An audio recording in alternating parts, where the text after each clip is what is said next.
Em um desdobramento importante que pode reescrever um capítulo inteiro da história da Fórmula 1, um juiz da Suprema Corte de Londres decidiu que o processo movido por Felipe Massa contra a Fórmula 1, a FIA e o ex-chefão Bernie Ecclestone, no valor de $64 milhões, poderá avançar para um julgamento completo. A decisão, emitida em 20 de novembro de 2025, representa uma vitória significativa para o ex-piloto da Ferrari em sua longa busca por justiça envolvendo o controverso Mundial de 2008. Embora o juiz tenha deixado claro que o tribunal não pode anular o resultado oficial daquele campeonato, o caso agora seguirá adiante, permitindo que Massa busque uma indenização substancial pelos prejuízos que afirma ter sofrido. Para compreender o peso dessa decisão, é preciso retornar a um dos episódios mais escandalosos da era moderna da F1, o Grande Prêmio de Singapura de 2008, corrida marcada pelo infame Crashgate. A temporada de 2008 foi uma das mais intensas e dramáticas já vistas, com a disputa pelo título indo até a última prova no Brasil. Felipe Massa havia vencido 6 corridas naquele ano e vivia o auge da carreira. Enquanto isso, Lewis Hamilton, apenas em sua segunda temporada, buscava seu primeiro título mundial. O GP de Singapura, realizado em 28 de setembro daquele ano, foi a primeira corrida noturna da categoria e acabaria se tornando um dos eventos mais controversos de todos os tempos.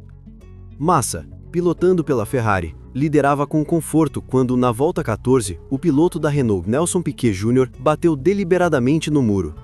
A batida acionou o safety car, virando completamente a corrida. Massa parou nos boxes, mas um erro desastroso com a mangueira de combustível o fez sair arrastando o equipamento, despencando para o fim do pelotão. Terminou apenas em 13º, 100 pontos. Seu rival direto, Hamilton, cruzou em terceiro e somou 6 pontos cruciais. No fim da temporada, Hamilton conquistou o título por um único ponto. No ano seguinte, em 2009, o escândalo explodiu quando Piquet Jr., já demitido da Renault, revelou que havia sido instruído por seus chefes, o então diretor Flávio Briatore e o engenheiro Pat Symonds, para provocar o acidente propositalmente para beneficiar Fernando Alonso. A revelação abalou o esporte.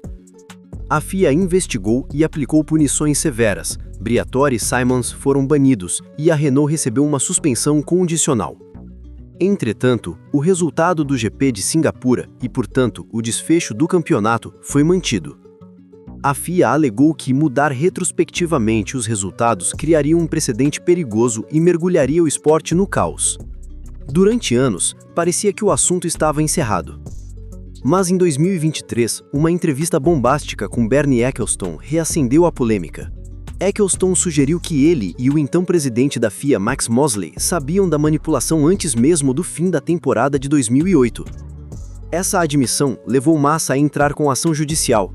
Ele argumenta que, se a FIA e a FOM tivessem agido com base nas informações disponíveis, o resultado de Singapura teria sido anulado e ele, não Hamilton, teria sido campeão mundial daquele ano.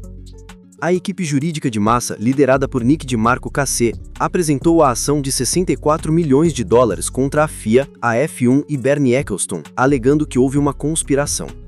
A tese central é que, se as autoridades tivessem conduzido a investigação corretamente ou assumido a informação que supostamente possuíam, a corrida teria sido invalidada e Massa seria campeão. Os réus, representados por alguns dos mais renomados advogados britânicos, pediram o arquivamento, alegando que o caso foi apresentado tarde demais e que os erros no pit stop em Singapura foram responsabilidade da Ferrari, não da direção da prova. David Quest KC, advogado de Ecclestone, chamou o processo de uma tentativa equivocada de reabrir o resultado do campeonato de 2008. Enquanto John Missed KC, representando a FIA, classificou o caso como tortuoso e ambicioso demais. No entanto, em sua decisão, o juiz Mr. Justice J discordou. Ele afirmou que, embora Massa provavelmente não consiga provar que a FIA tinha um dever específico de cuidado com ele, há sim uma chance real de demonstrar no julgamento todos os elementos da acusação de conspiração por meios ilícitos. Isso significa que o tribunal considera haver evidências suficientes para sugerir que pode ter havido um encobrimento, e que isso causou danos financeiros significativos ao brasileiro. É importante entender o que foi e o que não foi autorizado. O juiz deixou claro que o tribunal não pode e não irá reescrever a história da Fórmula 1. O pedido de Massa para ser declarado campeão foi rejeitado. Segundo Jay, tal declaração seria ignorada pela FIA, que jamais reconheceria uma alteração retroativa do campeonato. Ou seja, o primeiro título de Hamilton permanece intacto. O que o tribunal autorizou é que Massa siga buscando compensação financeira. Os 64 milhões reivindicados correspondem ao que ele estima ter perdido em salários, premiações e patrocínios que teria recebido como campeão mundial.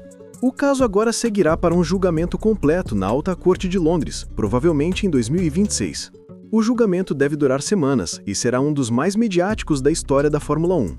A equipe de Massa tentará provar que houve uma conspiração envolvendo FIA, FOM e Eccleston para esconder a verdade sobre o Crashgate e que isso resultou em prejuízos diretos para o piloto. Os réus continuarão argumentando que não houve irregularidades e que Massa não tem base legal para obter compensação.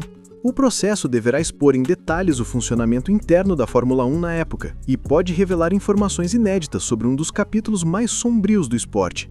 As implicações vão muito além de Massa. Se ele vencer, abre-se um precedente enorme. Outros pilotos prejudicados poderiam buscar reparações na justiça. A FIA poderia ser pressionada a adotar processos mais transparentes e responsáveis. Por outro lado, se Massa perder, isso reforçaria a ideia de que resultados esportivos, uma vez registrados, são intocáveis, independentemente do que venha à tona depois. Para Felipe Massa, trata-se também de uma questão de moralidade. Ele sempre declarou ser o campeão moral de 2008. E embora o tribunal não possa devolver o título, vencer o processo seria uma forma de validação. Hoje, com 44 anos e fora da F1, ele afirma que a motivação não é financeira, mas ética. Provar que foi prejudicado por uma decisão tomada nos bastidores do esporte. Para a Fórmula 1 como um todo, o caso é um pesadelo. Reabre feridas antigas, coloca em xeque a integridade da gestão esportiva e promete atrair uma atenção pública profundamente negativa. É uma história que perdura há mais de 15 anos e que finalmente será debatida diante de um juiz. O que você acha? Felipe Massa merece uma compensação pelo que ocorreu em 2008 ou trata-se de uma tentativa de reescrever o passado? Deixe sua opinião nos comentários.